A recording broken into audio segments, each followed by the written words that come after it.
Do you feel lucky? Well, do ya, punk? That's the famous line we all know and love, except of course it isn't. The real scene is this. I know what you're thinking. Did he fire 6 shots or only 5? To tell you the truth and all the excitement, I kinda lost track myself. This is a .44 Magnum, the most powerful handgun in the world, and would blow your head clean off. You've gotta ask yourself one question. Do I feel lucky? Well, do ya, punk? That scene is all quite a bit longer than we remember. And the line isn't even the best part, it's how the scene ends. Hey, I got to know. This scene leaves us with 2 questions. Does the line work without the paragraph before it? And does it need to be that long?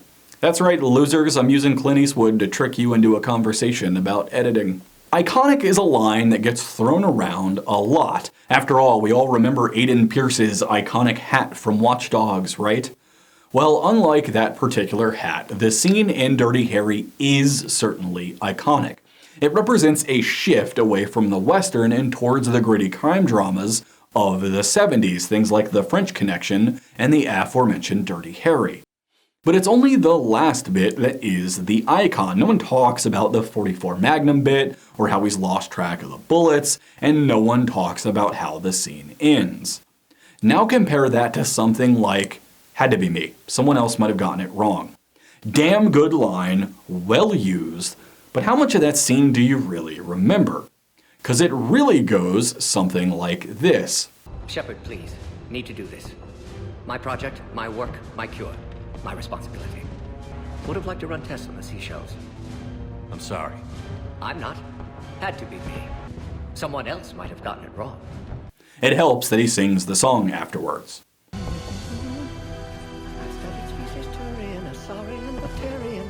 Or this goddamn speech from Henry V. Seriously, it's like 3 minutes long.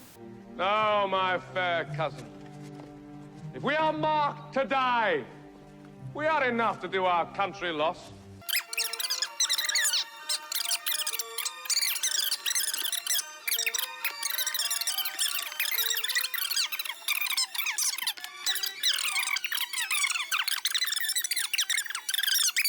But we in it shall be remembered.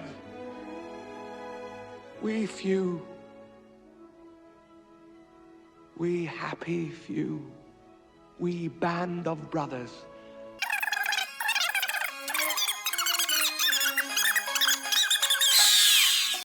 Or that one from Braveheart.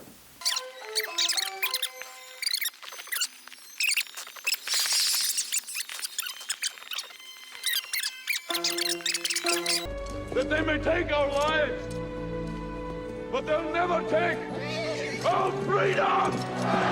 We tend to remember not the entire speech, nor necessarily how they end, but just one important line from them. So is the rest needed? We all know how a joke works. We're taught how they work from an early age in the form of knock-knock jokes. There's a setup, the knock-knock, who's there, I say a thing, you say a thing, who, and then we get the punchline and everyone laughs. One of the great secrets to fiction, be it comedy, drama, romance, or horror, is that they all work the same way, with a setup and a payoff. The only difference is the emotion we're trying to evoke. With Mort & Solus, the speech and the punchline are there to make us feel sorrow, grief over losing a friend, and pride in his sacrifice. And Henry V, it's supposed to pump us up, to cheer for the English soldiers on the eve of a battle. And in Dirty Harry, it's supposed to impress upon us the kind of person Clint Eastwood's character is. That's why we remember the line and not the end of the scene where he actually pulls the trigger. The speech, the bit about the .44 Magnum, is the setup.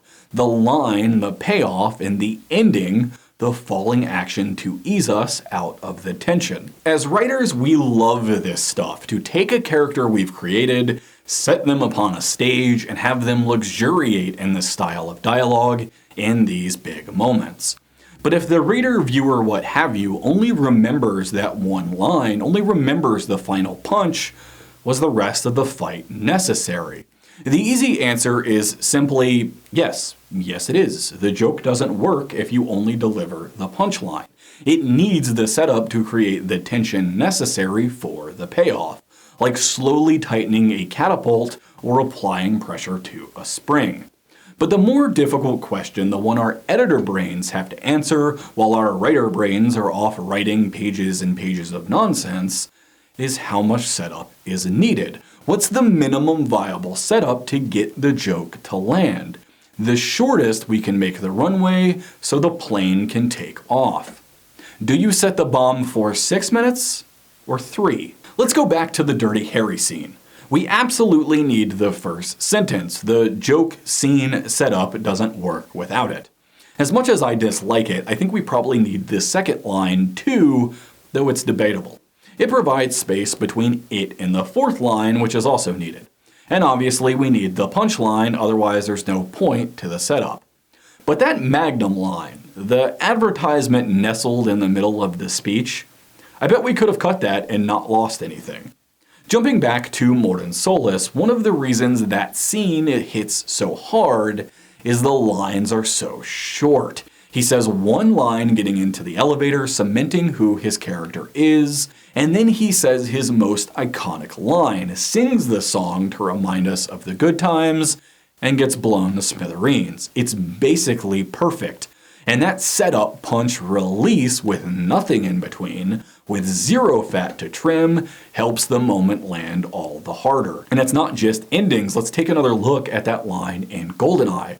This line sets itself up so well because not only does it stick to the setup punchline format of a joke, it explains 006's character and how he differs from Bond, all in 3 short lines. One of the things you'll notice in watching old movies, things like Double Indemnity or Casablanca, is how short the lines of dialogue are. They go so fast, hit so hard, they're like bullets sprayed out of a machine gun, and they hit all the harder because of it. It's the difference between bracing for a punch you know is coming and getting cold clocked out of nowhere. So the next time you're writing one of those big all-important speeches, I want you to ask yourself a question. Does it really need to be that long? Well, does it, punk? I'm Michael Aguero. Thanks for watching. I have a new book out. It's called Trial of Atlas. It's about a woman who falls off a tower with the simple question of did she jump or was she pushed? You can support the channel by picking it up on Amazon Kindle or Google Play. Thanks for watching, and I'll see you in the next video.